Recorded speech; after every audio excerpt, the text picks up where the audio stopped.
Just by following these 5 principles, I guarantee you can be successful in the type beat game. I've grown multiple channels following these 5 principles, and every single time I get sales within the first couple months, and then that leads into more consistent views and consistent sales over time. That proves it's a repeatable process and it's not luck. A lot of you guys think it's luck. So in today's video, I'm going to take you through the 5 key principles of growing a type beat channel. If you don't know who I am, my name is Cypher. I'm an 18-year-old producer. I've gotten hundreds of thousands of views on my type beats, which has led into some pretty big placements, some pretty big opportunities, and overall just able to do some cool things because of my music career. That being said, we're just going to go straight into it. The first principle is going to be your keywords and your niche. Basically, this means how you're going to promote it. Because at the end of the day, a type beat is just a marketing term. You put an artist in it to market the beat, just so it's not called like random trap beat number or whatever. You put an artist name in it, people search up that artist name, type beat, and then in theory, your beat should come up.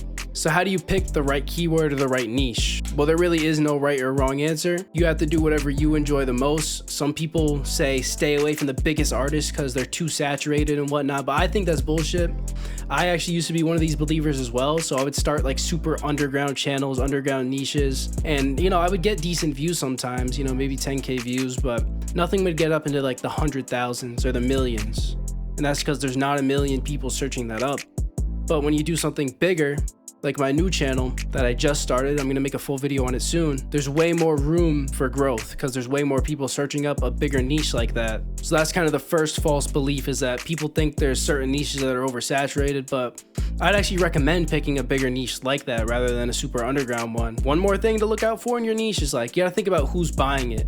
I used to do these super underground niches, and one of the niches was known as aesthetic rap. A lot of the people in there are like younger kids who don't really have money for beats. So you kind of have to think about that. If you're doing like something like that where it's like trendy on TikTok and stuff, then it's gonna be like a lot of younger kids. You're probably not gonna make that many sales.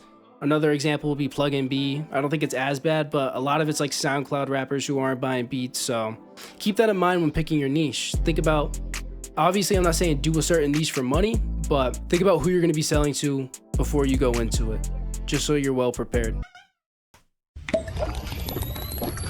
So if you're following along with this video, then a quick actionable step: research some niches, figure out what you want to do. A lot of people also say to use like vidIQ or whatever the other one's called, I forgot. I think it's all bullshit. Sometimes I feel like it's inaccurate. So honestly, on this channel, I try to do it different. I don't give the basic advice. I honestly don't think it's that helpful.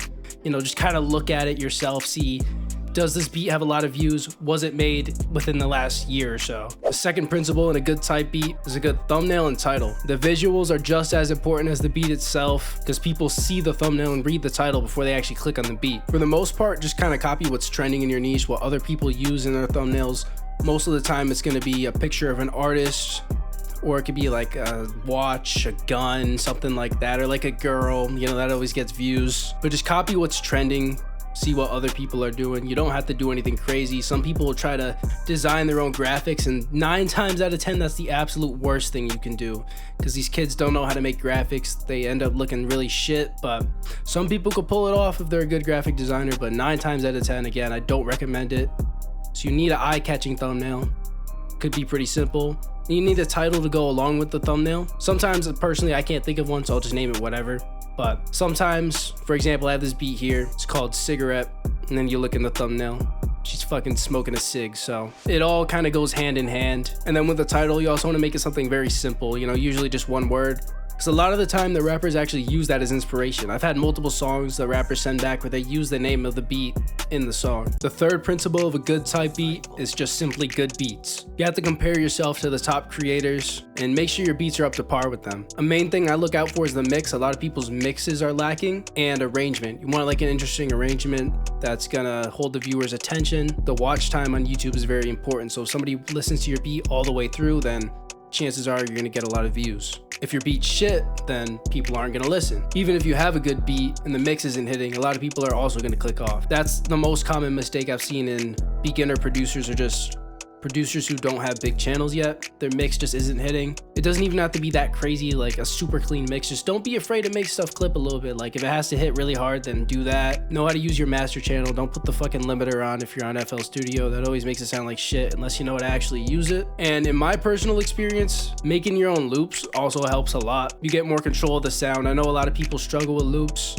But if you can learn how to make your own loops, I really recommend it. The fourth principle of a good type beat channel is going to be your personal brand. Like I said, I had many good opportunities. I've traveled to many places, but it all started with my original type beat channel. That's what got me in the door. That's what got me these first few connections. But with a good type beat channel, you then need to create your personal brand. I have my Instagram page. That's where I kind of showcase my life, showcase more of my personality. And that's where I use to talk to other artists. That's how I get these collabs going. That's how I get these meetups going. That's how I get these studio sessions going. And it allows you to build a deeper relationship with a lot of your clients. And then they often buy back from you, or they'll buy even more beats at once. You could offer them like bulk deals and stuff.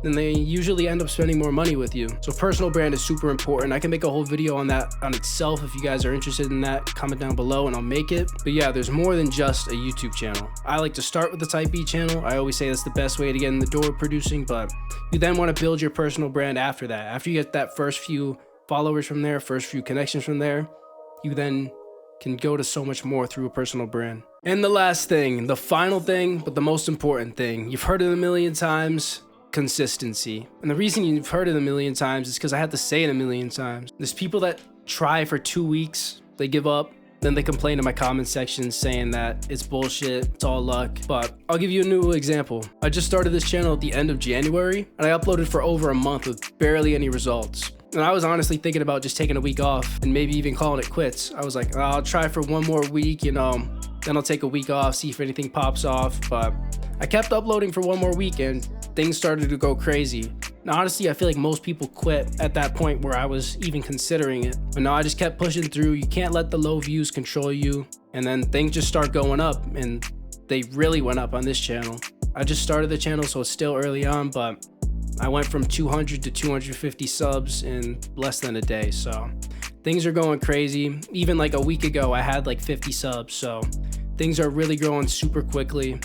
And I plan to make a full video on that channel. Like I said, we're gonna recreate the viral video on this channel, but remain consistent. And consistent doesn't just mean uploading every day. I do recommend daily, and here's why. Why wouldn't you go daily? If you could tell me 5 reasons why you shouldn't go daily in the comments, I will not go daily, but I guarantee you can't think of 5. There's no reason not to go daily. Every day is another opportunity to blow up. I highly recommend it. But in terms of just uploading every day, there's also consistency in your beats, in your thumbnails, and whatever else. If you have a certain type of beat that's doing well, say it's like a piano melody with this certain arrangement. My most popular beat was a piano melody. I had kind of like that Pharrell 4 count in the beginning. So what did I do?